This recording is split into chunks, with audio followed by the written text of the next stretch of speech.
All right, everyone, welcome back. So you'll hear this in our business a lot, and it's the phrase, I don't want to be married to it.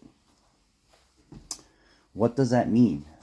Well, when the customer does not agree or follow what you advise to fix their car, and I'm going to give you an example. Excuse me.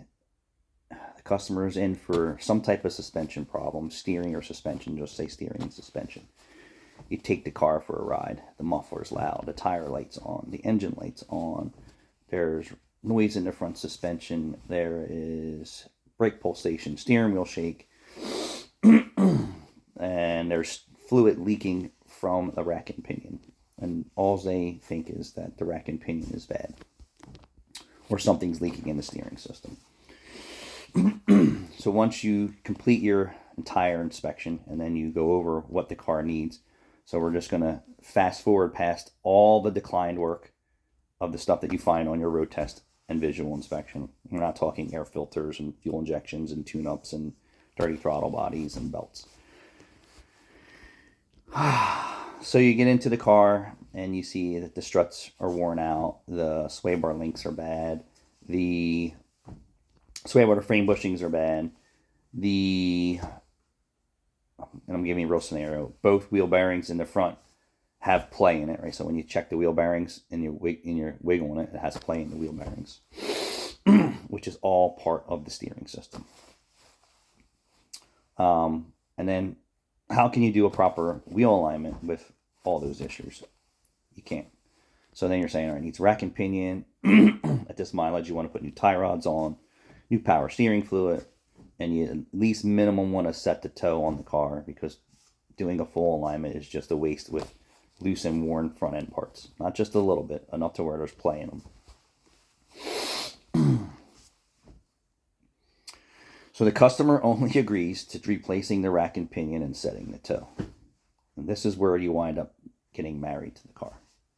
After you explain to them everything that's wrong with the car, on top of the steering problems and why they're originally there, that we're just going to set the toe and we can't make the car perfect because you need front end parts to make the alignment perfect. And you do the job, the power steering rack and pinion's installed, there's no leaks, you set the toe, you take it for a ride, and the alignment's not right. Well, no kidding. You're setting it in one position, then when you go out on the road and hit a bump or anything else, the suspension unsettles from that position, and now you have misalignment. So then we park the car. It's like, all right, well, they don't want to fix all the problems related to the steering and suspension. What more can I do? Spend all day long trying to get the steering wheel straight? No, you're not going to do that. Customer pays for the car. You go over all the declines again. You give them the receipt. They sign and pay. They go for a road test and come right back and say, well, my car's pulling. And it never did that before. We explained to them, you declined all the front end parts. We couldn't do a proper alignment because of this. We did what you asked, and this is what you get when you don't complete the repair. Well, that turns into a 20-minute argument at the counter, and they still don't understand. Because everything that they had experienced over a period of time, the vehicle kind of settles, and your wheel could be straight and your car could pull, or your wheel could be off and your car could track straight.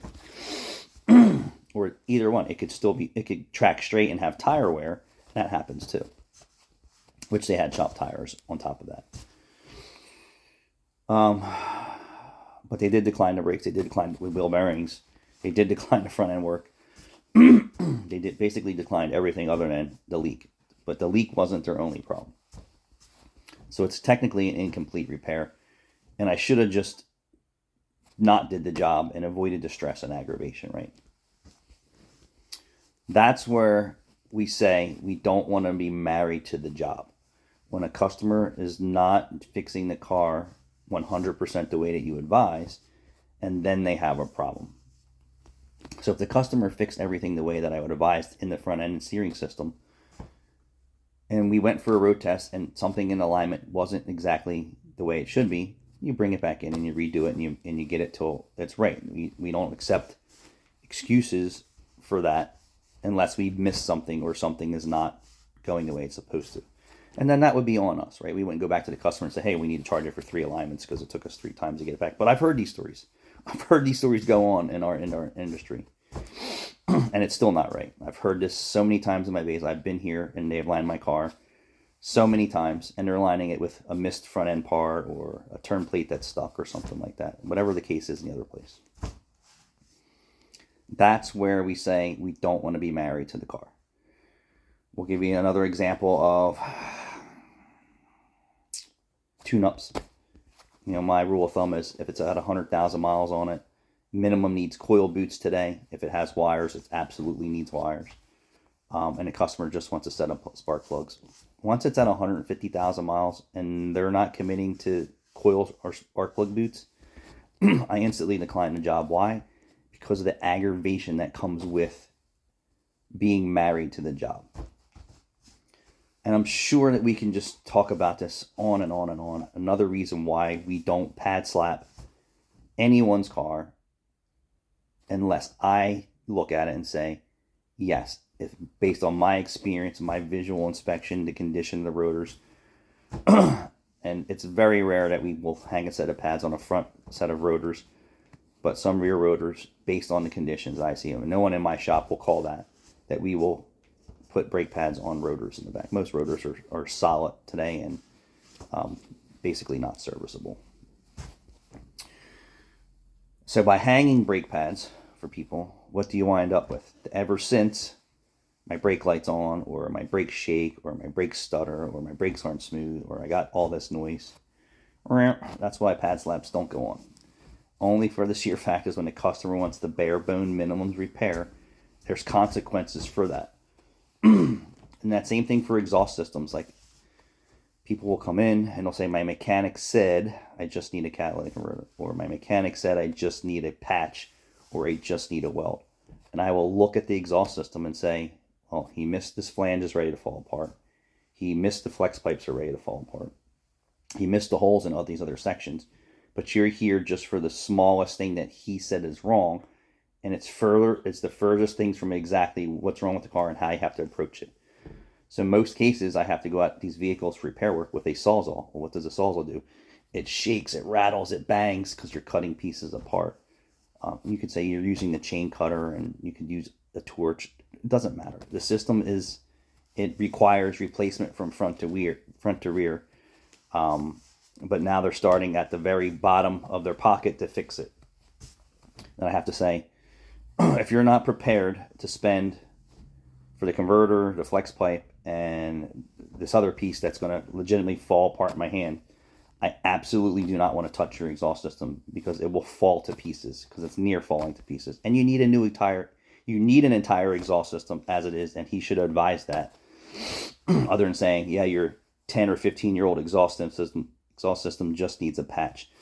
And most of the time, these other shops are wrong. They're usually missing more pieces. Or I just need a catalytic converter, and there's other pieces of the exhaust system that are falling apart and leaking that you have to touch, and they're just not prepared for it. So that's where I say, for me, for exhaust system work, if they can't fix it at my minimum, which is not replacing the whole system, which almost every system today that we see, that's what it technically needs, that we won't touch it because I don't want to be married to it. So that's where these terms come in. It's not that we do a bad job, and it's tough with the parts that are available. It's tough with the perception of the customer on how to repair their vehicle properly. And we don't want to be married to it. And there's another popular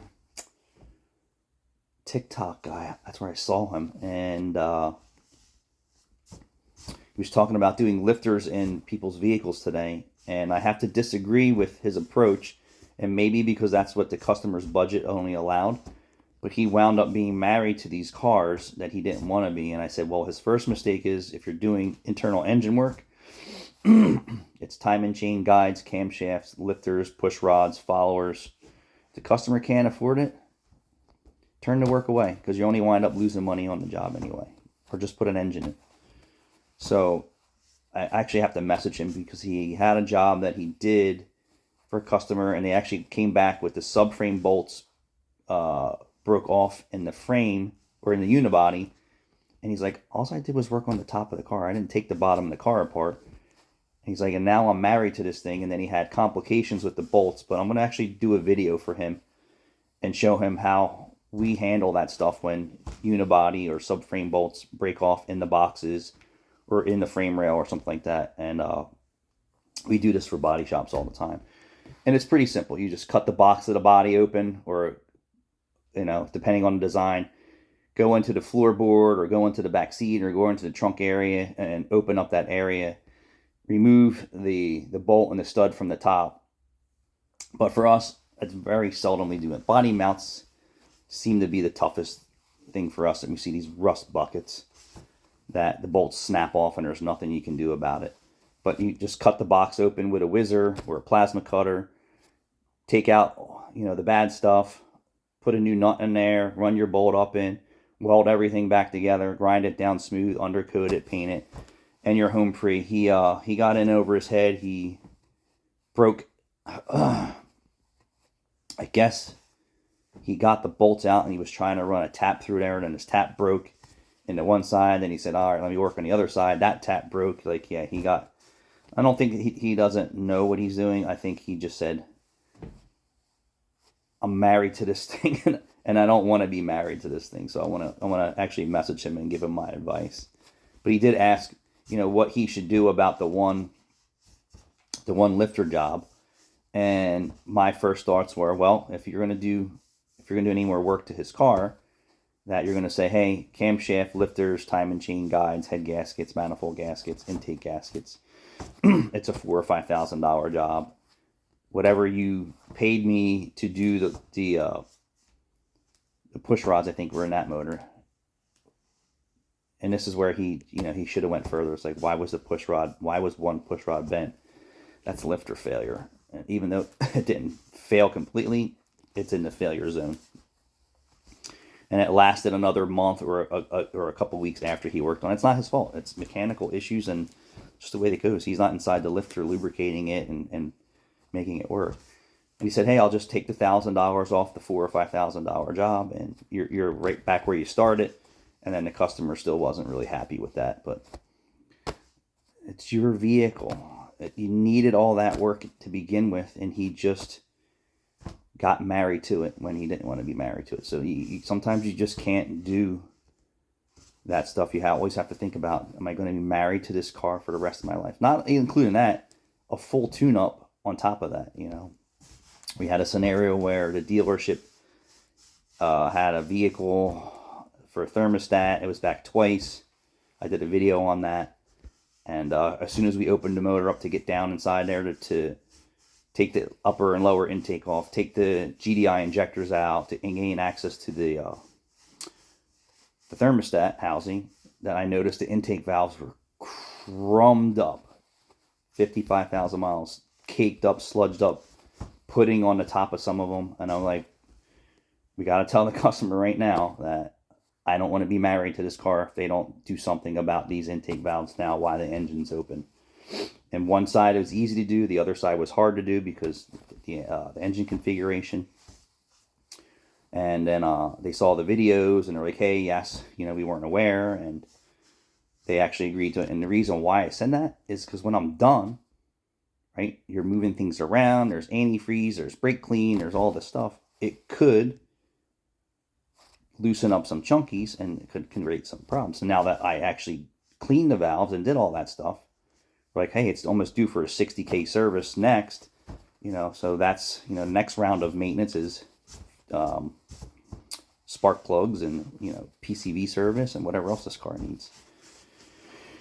But yeah, so I told Rachel and I told the guys, if you see this, you have to have the foresight and say, hey, even though you're just doing what you're supposed to be doing on the job, that we don't want to be married to it afterwards, saying, hey, my engine is misfiring now, my check engine light is flashing and all this other stuff, because we didn't advise the right repairs. And sometimes even when you advise the right repairs, consummation of the marriage begins.